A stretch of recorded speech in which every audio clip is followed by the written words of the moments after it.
A wicked person earns deceptive wages, but the one who sows righteousness reaps a sure reward. That was Proverbs 11:18. It means you reap what you sow, you get what you give.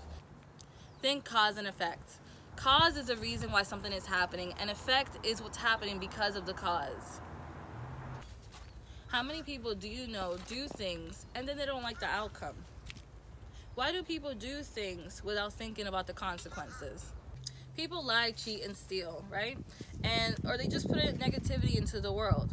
And so, you know, the people, they just complain, but they keep doing the same thing regardless of the advice that you give them.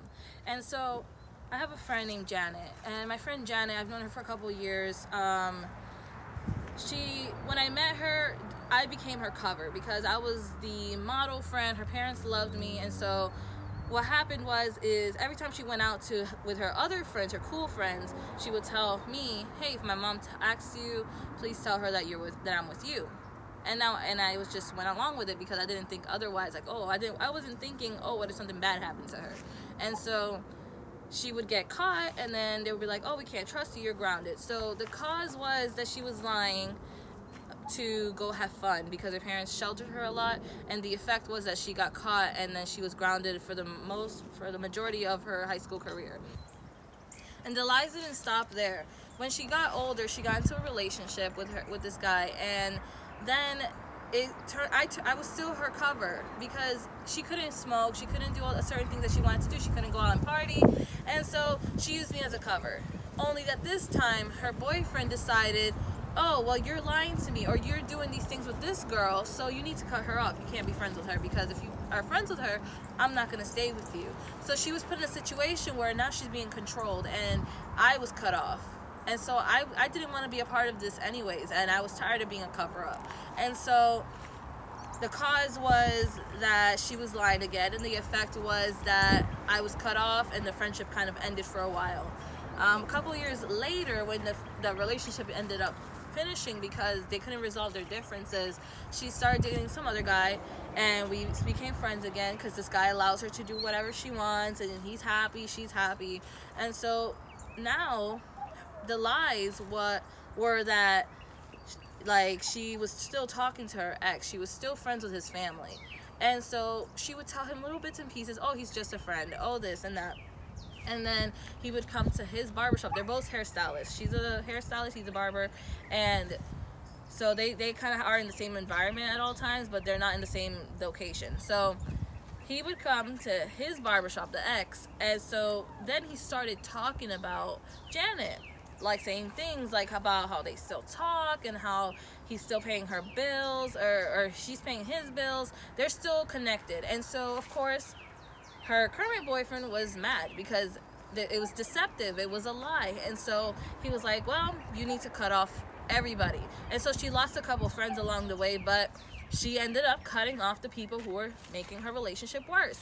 And so she thought that would be better. But you would think that after that she would turn a new leaf and then start being honest.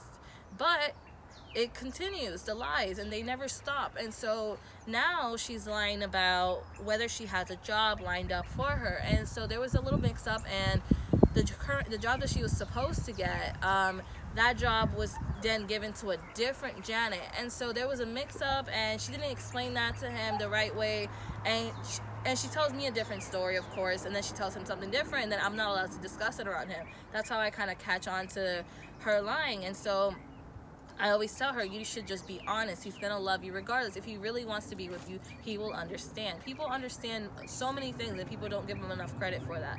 And so you reap what you sow. So what do you think is gonna happen because she's lying about this again?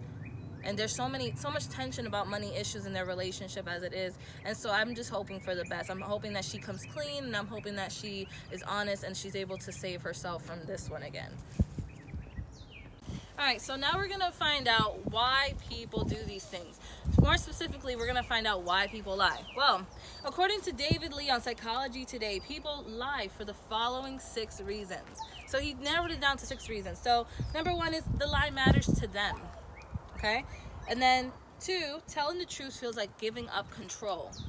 And that makes sense if we refer back to the Janet story, because Janet felt like her parents shelter her too much. So if she lied, she felt like she was in control of doing whatever she wanted to do, and that she would be able to get away with it. And so 3, they don't want to disappoint you. That's another thing. The choices she was making was probably disappointing people all around her, and she didn't want them to know. She wanted it to be a secret so she can stay in control. And then the lies snowballed. That's another reason. Reason number 4.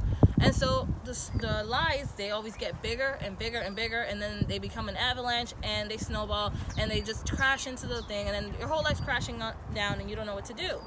And so number 5 is it's not a lie to them. Some people, they lie so well that they believe their own lies. And so to them, it's not a lie. When you see clear as day, what they're saying is not true. And so number 6, they want it to be true. So that kind of ties in with number 5. They want it to be, it's not a lie to them because they want it to be true. And so and people will probably take this and say, oh, well, she's speaking it to existence, the job, let's refer back to that. And so, okay, yeah, she's speaking into existence. She's being very positive, but you can't tell somebody that you have a job lined up and then tell them, oh no, the job left because of this. Unless you explain the situation, then it's just going to come off as you were lying the whole time. And so if you're already known for being a liar, then it's going to just make it worse. Alright, so enough of the lying. Now let's go to the lying and the cheating.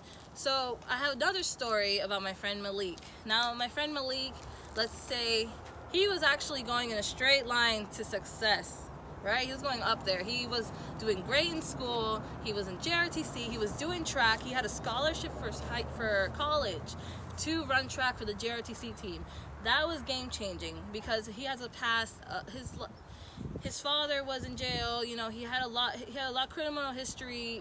He's lived in a rural area, and so this was like a breaking the cycle, getting out of the hood, basically, kind of story. And so then he started dating this girl. And so this girl, she made him commit to him way too early. They were like 16, and when they got to 17, 18, he kind of got tired of being committed to somebody. And so he kind of started giving into temptation. Then he was more accessible to other people, and he just started doing other things. And so because of this, everything spiraled out of control. He started doing drugs, he started cheating, and then he was lying. And when he started lying and cheating and doing drugs, his life spiraled out of control. Now, the effect was that he's a convicted felon with 2 kids, and he's with somebody he doesn't love, because if he leaves the woman that he's with, which is the mother of his children, he's going to be put on child support. And he can't just get a job because he's a convicted felon, but he had a job under the table, kind of doing construction, but that's not going to help if he leaves, and then, the court's not going to understand. And so now we're going to look at why people cheat. According to Jericho Norona on Psychology Today, people cheat unintentionally. So if it's for a spouse, we're not talking about test here. Usually if you cheat, there's substance abuse going on. Your judgment is impaired.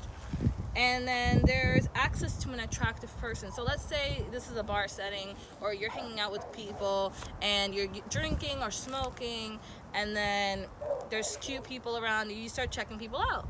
And of course, if this person gives you the time of day, now you're like, should I do it? Am I happy in my relationship? And you start questioning all these things, kind of like Malik did.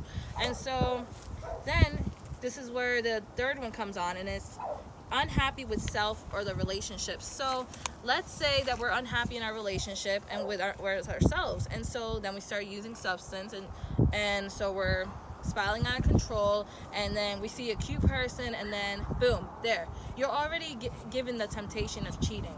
And so now you have to make a decision. And this is where Malik didn't make a decision that was the best decision for him. He decided to cheat. He decided to cheat multiple times, and he just kept on cheating. And he still cheats to this day on the woman of his kids, the mother of his kids. And so this is why he's where he is right now. And so the moral of the story is we need to think before we act, guys. And we need to plant better seeds, and we need to do better if we know better. All right, so now let's take a moment, and we're going to read 2 more Bible verses, okay? This is going to be Luke 6:38. Give, and it will be given to you. Good measure, pressed down, shaken together, and running over will put you into your bosom. For with the same measure that you use, it will be measured back to you. So what that's saying is that all the hard work that you're doing is gonna pay off if you keep going at it. You need to be determined. You need to want it enough, and then you will get the reward. You need to see it through. You need to get to the end, because you don't just start a race and then you just, oh, I'm tired, let me just leave. Then you don't win the race, and then you just forfeit the race. So you're forfeiting your reward, you're forfeiting your blessing when you just give up. And so the next one is going to be Galatians 6:9, and that reads, "And let us not grow weary while doing good, for in due season we shall reap if we do not lose heart." Just like I was saying in the other one, don't give up, keep going. And if you see temptations along the way, you need to be able to say no. F that. No temptations. We cannot give into the temptations, because once you give into the temptations, you will reap what you sow. You will get what you give. And that's just the end of the story. Alright, so now we're going to talk about how to change if you're looking to change your outcome. So let's just say maybe you don't make the best decisions every day. I don't. I'm not perfect. And I just try to be better every day. And so that's all you got to do. And so one thing you could do is to change your perception. Stop beating yourself up if you are making bad decisions right now. At this point, you can't go back. So start today. Start fresh when you wake up, or the next day, whatever.